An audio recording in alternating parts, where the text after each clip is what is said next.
کیا یہ صرف چند الفاظ ہیں یا کائنات کا سب سے بڑا سچ؟ وجہ کیا تھی کہ وہ عرب لوگ جو اپنی زبان کے ماہر تھے صرف ایک جملہ بولنے سے ڈرتے تھے؟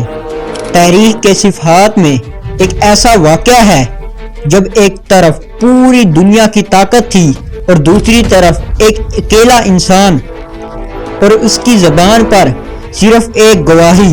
آخر کیا ہے لا الہ الا اللہ کی حقیقت؟ کیوں اسے جنت کی چابی کہا گیا ہے؟ آج ہم اس راز سے پردہ اٹھائیں گے جس نے دنیا کا نقشہ ہمیشہ کے لیے بدل دیا۔ یہ کہانی ہے مکہ کی۔ یہ کہانی ہے اس دور کی جسے تاریخ جاہلیت کے زمانہ کہتی تھی، جب انسان پتھر، آگ اور مٹی سے بنے ہوئے بتوں کے سامنے سر جھکاتا تھا۔ یہ کہانی ہے اس وقت کی۔ طاقتور ہی قانون تھا اور کمزور کی کوئی عزت نہیں تھی۔ ایسے ماحول میں کوہ صفا سے ایک آواز گونجی،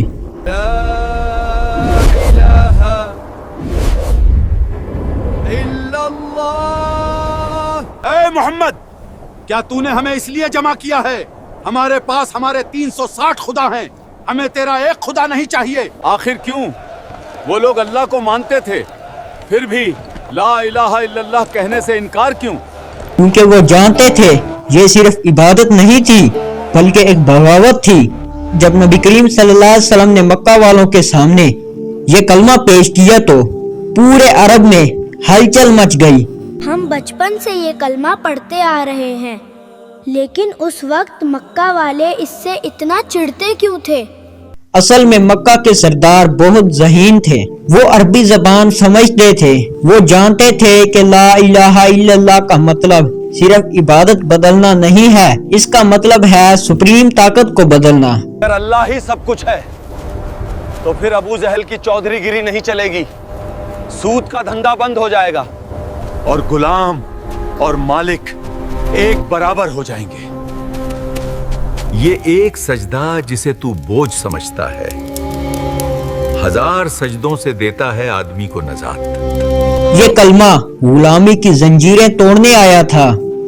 اسی لیے جب حضرت بلال حبشی رضی اللہ تعالی عنہ نے یہ کلمہ پڑھا تو وہ صرف مذہب نہیں بدل رہے تھے، وہ اپنی آزادی کا اعلان کر رہے تھے۔ لا الہ الا اللہ دنیا کی نظر میں یہ چند الفاظ تھے، لیکن اللہ کی نظر میں اس کا کتنا وزن ہے۔ آئیے ایک ایسی حدیث دیکھتے ہیں جو آپ کو ہلا کر رکھ دے گی۔ ایک بہت مشہور حدیث ہے جسے حدیث آف دی کارڈ کہا جاتا ہے۔ قیامت کے دن ایک شخص کو لایا جائے گا اور اس کے گناہوں کے 99 دفاتر کھولے جائیں گے۔ ہر دفتر اتنا لمبا ہوگا جتنا نظر جا سکے گی۔ کیا تیرے پاس اپنی صفائی میں کچھ ہے؟ نہیں میرے رب، میں تو برباد ہو گیا۔ اب اللہ فرمائیں گے نہیں، ہمارے پاس تیری ایک نیکی محفوظ ہے، اور ایک چھوٹا سا کاغذ کا ٹکڑا نکالا جائے گا۔ یا اللہ، ان 99 بڑے بڑے دفتروں کے سامنے اس چھوٹے سے کاغذ کی کیا حیثیت ہے؟ حکم ہوگا انہیں تولو، اور جیسے ہی وہ کلمے والا کارڈ رکھا جائے گا گناہوں کے سارے دفاتر ہوا میں اڑیں گے۔ اس کے ایک کلمے کا وزن پوری دنیا کے گناہوں پر بھاری پڑ گیا۔ سبحان اللہ، یہ ہے لا الہ الا اللہ کی طاقت، بشرط یہ ہے کہ یہ دل کے یقین سے پڑھا گیا ہو۔ لیکن یاد رکھو، یہ کلمہ کوئی جادو کی چھڑی نہیں جو صرف زبان سے کہہ دو۔ اس کے 2 حصے ہیں۔ پہلا حصہ لا الہ مطلب کوئی معبود نہیں، یعنی پہلے انکار کرو اپنی خواہشات کا، اپنی انا کا، چھوٹے رسم و رواج کا۔ جب دل خالی ہو جائے تب دوسرا حصہ آتا ہے الا اللہ مطلب سوائے اللہ کے۔ جیسے ایک گندے برتن میں آپ صاف دودھ نہیں ڈال سکتے، ویسے ہی جس دل میں دنیا کا لالچ، ڈر اور بت بھرے ہوں، وہاں اللہ کا نور کیسے آئے گا؟ یہی بات ہے حضرت ابوبکر صدیق رضی اللہ تعالی عنہ نے سمجھائی، حضرت عمر فاروق رضی اللہ تعالی عنہ نے بھی سمجھائی، انہوں نے جان دے دی، مال دے دیا، لا الہ الا اللہ کے جھنڈے کو جھکنے نہیں دیا، اور اس چابی کا دوسرا دانہ ہے محمد رسول اللہ۔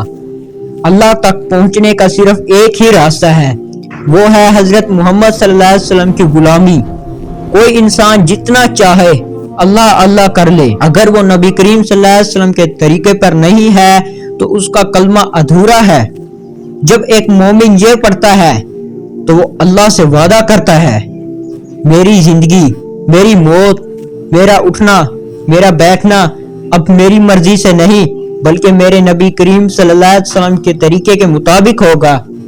اس پوری کہانی اور حدیث سے ہمیں کیا سیکھنے کو ملتا ہے؟ پہلی بات طاقت ہے، کوئی سپر پاور، کوئی ٹینشن، کوئی ڈپریشن اس کلمے سے بڑا نہیں ہے۔ اگر اللہ ساتھ ہے تو ڈرنے کی کوئی ضرورت نہیں۔ کیا آج ہم واقعی اس کلمے کا حق ادا کر رہے ہیں؟ کیا ہمارے دل میں دنیا کا ڈر ہے یا اللہ کا؟ آج اپنے ایمان کو تازہ کریں، ایک بار دل سے پڑھیں لا الہ الا اللہ محمد رسول اللہ۔ اگر اس ویڈیو نے آپ کے دل پر اثر کیا ہے اور آپ اللہ کی توحید سے محبت کرتے ہیں، کمنٹ سیکشن میں اپنے ایمان کی کوئی گواہی دیتے ہوئے لا الہ الا اللہ ضرور لکھیں۔ کیا پتا قیامت کے دن یہی گواہی آپ کے بخشش کا ذریعہ بن جائے۔